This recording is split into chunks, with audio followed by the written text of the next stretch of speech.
El mur de Berlín.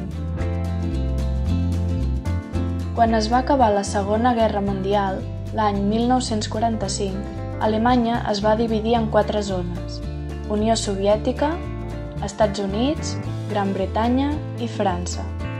Van anar sorgint discrepàncies entre les zones i va començar la Guerra Freda, fins que l'any 1949 es van crear 2 blocs rivals: el capitalista a la part occidental, format per Estats Units, Gran Bretanya i França, i el comunista a la part oriental, format per la Unió Soviètica. Més de 2 milions de persones del bloc comunista van començar a marxar cap al bloc capitalista per buscar un millor nivell de vida, ja que al comunista hi havia molts problemes per subsistir.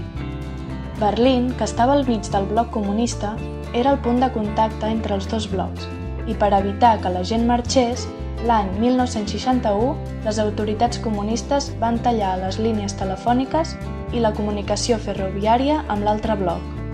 Primer es va fer un tancament amb filferro espinós i finalment es va anar substituint per un mur de formigó, el mur de Berlín.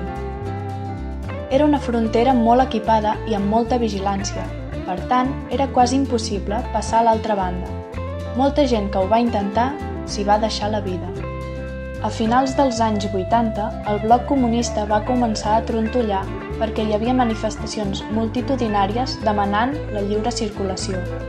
Fins que el 9 de novembre del 1989 es va publicar un comunicat que permetia aquesta lliure circulació. A partir de llavors es va anar enderrocant el mur.